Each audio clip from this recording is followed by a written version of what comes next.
បាទអ្នកប្រុសគុណដែលត្រូវបានទស្សនិកជនស្គាល់ថាគឺជាតួឯកប្រុសនៅក្នុងរឿងម្ចាស់កេរដំបាញជាគូនឹងតួឯកស្រីមាលានោះបាទពេលនេះអ្នកទាំងពីរក៏បានជួបគ្នានៅក្នុងរឿងអប្សរាមហាអង្គរដែលកំពុងតែធ្វើការសម្រុកថតដើម្បីឲ្យឆាប់បានចប់បាទហើយនៅក្នុងរឿងនេះដែរយើងសង្កេតឃើញថាអ្នកប្រុសគុណហាក់បីដូចជាចុះស្គមជាងមុនបាទគឺដោយសារតែខំវឹកហាត់យកសាច់ដុំបាទដើម្បីឲ្យស័ក្តិសមជាមួយនឹងតួសំខាន់នៅក្នុងរឿងអប្សរាមហាអង្គរបាទតាមការចង់បានរបស់ឯកឧត្តមហ្វៃសំអាងបាទដែលជាអ្នកដឹកនាំរឿងនេះផ្ទាល់តែម្ដងបាទហើយនៅក្នុងរឿងអប្សរាមហាអង្គរនេះដែរបាទគឺអ្នកប្រុសគុណដើរតួ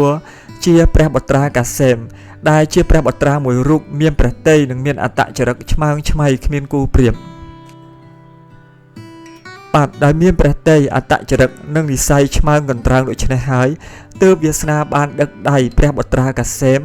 ឲ្យបានទៅភពប្រសពជាមួយនឹងព្រះនាងអំពរមាសដែលទ្រង់ទាំងពីរបានតតឃើញគ្នាទៅវិញទៅមកក្នុងពេលដែលទ្រង់ទាំងពីរបានយាងទៅផ្សារនៅក្នុងរាជធានីបាទហើយជំនួបគ្នាជាលើកដំបូងនេះបានញ៉ាំងឲ្យទ្រង់ទាំងពីរមានប្រតិប្រតិបត្តិចំពោះគ្នាទៅវិញទៅមកអាចនិយាយបានថានេះគឺជាសេចក្តីស្នេហាលើកដំបូងដែលទ្រង់ទាំងពីរមានទំនាក់ទំនងរវាងទ្រង់ទាំងពីរកាន់តែមានការរីកចម្រើនពីមួយថ្ងៃទៅមួយថ្ងៃរហូតដល់ព្រះនាងអំពរមាសលងស្នេហ៍លើព្រះបុត្រាកាសែមរហូតទៅដល់ព្រះទ័យមិនរួចបាទ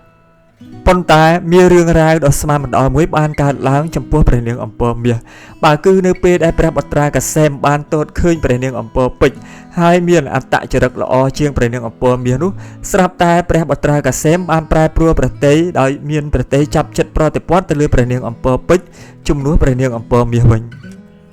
ហើយទ្រង់ថែមទាំងមានបំណងចង់បានព្រះនាងអំពរពេជ្រធ្វើជាគូក្រងថែមទៀតផងបាទដែលការនេះបាននាំឲ្យព្រះនាងមានព្រះទ័យក្តៅក្រហាយយ៉ាងខ្លាំងហើយរឹតតែខឹងស្អប់គុំគួនព្រះនាងអំពរពេជ្រកាន់តែខ្លាំងឡើងគឺមួយទ្វេជា10បាទប្រិយមិត្តសាកល្បងធ្វើការស្រមើស្រមៃទៅមើលថាតើជោគវាសនារបស់ព្រះនាងអំពរពេជ្រនឹងទៅជាយ៉ាងណានោះគឺនៅពេលដែលព្រះបុត្រាកាសែមបានបង្វែរព្រះទ័យទៅចាប់ចិត្តប្រតិព័ទ្ធទៅលើព្រះនាងអំពរមាសដោយមានបំណងចង់ដោះដៃចោលព្រះនាងអំពរមាសនោះបាទរឿងនេះគឺមុខជាមិនស្ងប់នោះឡើយបាទសង្គ្រាមនៅក្នុងព្រះរាជដំណាក់វប្បធម៌នេះគឺមុខជាកើតឡើងចាក់ជាមិនខានបាទដូច្នេះបាទសូមពុកម៉ែបងប្អូនទាំងអស់បាទរងចាំតាមដានទស្សនារឿងអប្សរាមហាអង្គរនៅពេលដែលរឿងនេះចាក់ផ្សាយបាទដែលបច្ចុប្បន្នគឺកំពុងតែធ្វើការសម្រុកថតបាទសង្ឃឹមថានឹងបានចប់ក្នុងពេលឆាប់ៗនេះបាទសូមជូនពរឲ្យឧត្តមហ្វៃសំអាងដែលជាអ្នកដឹកនាំរឿងនេះរួមទាំងក្រុមការងារសម្រាប់បាននូវភារកិច្ចនៅក្នុងការដឹកនាំថតភាពយន្តមួយនេះបាទសូមអរគុណបាទសូមជម្រាបលាបាទ